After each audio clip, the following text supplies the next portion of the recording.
On the bench today is a Spectra Physics Model 133 Helium Neon laser.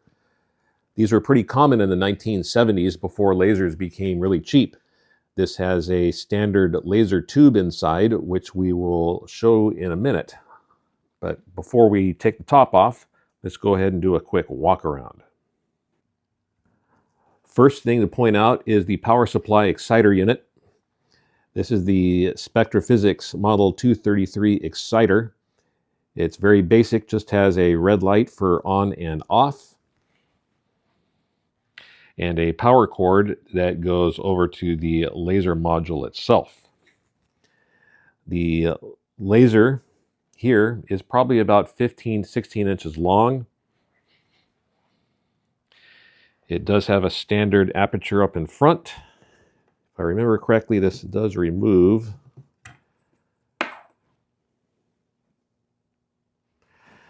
There's the business end. And there's not much different on the other side. So let's go ahead and break out the Allen wrench and take the top off. Now that I got the 4 Allen wrench screws out, let's go ahead and take the top off and see what is inside.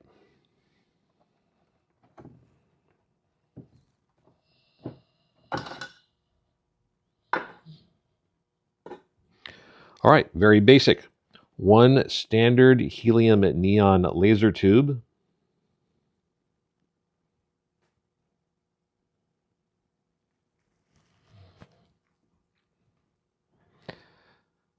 And these are very standard from the 1970s and 60s when these first came out.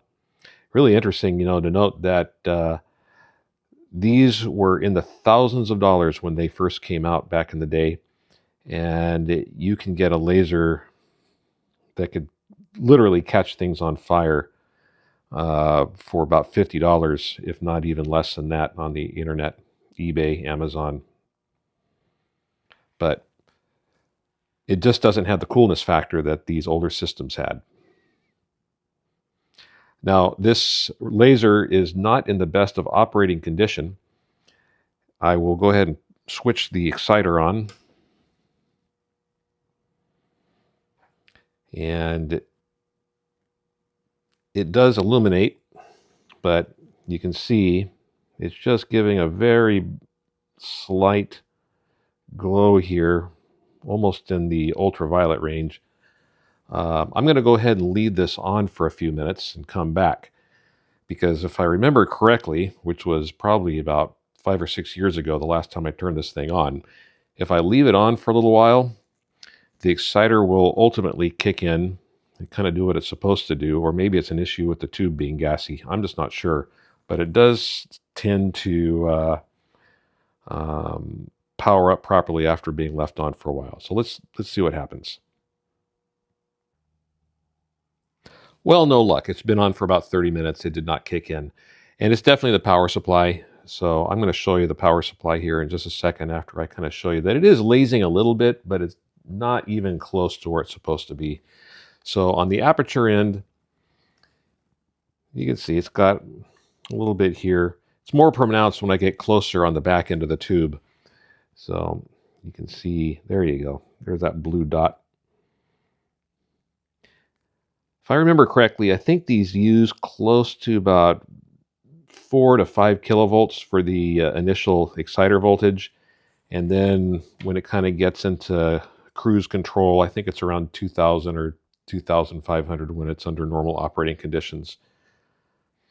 As far as making a power supply for this thing to operate the tube, providing the tube is actually good, I don't think it would be difficult at all. It should be pretty straightforward. All right, so let me go ahead and show you the power supply and why these things are troublesome. I'm sure most of you already know.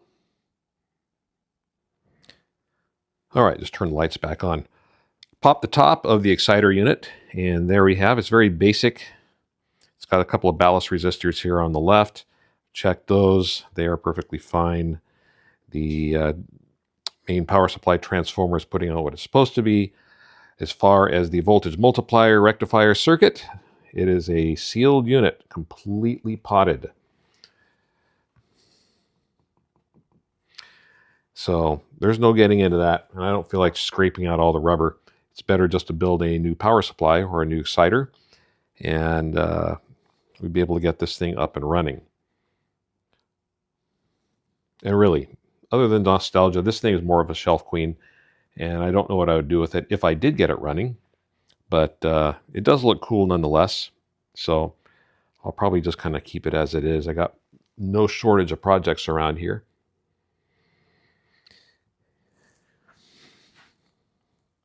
Very, very basic.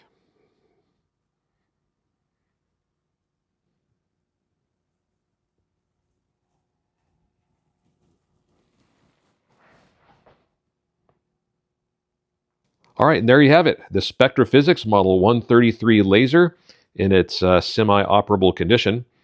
If you got any specific questions, feel free to ask in the comments, and I will try to answer them the best I can. And until then, we'll see you all in the next one.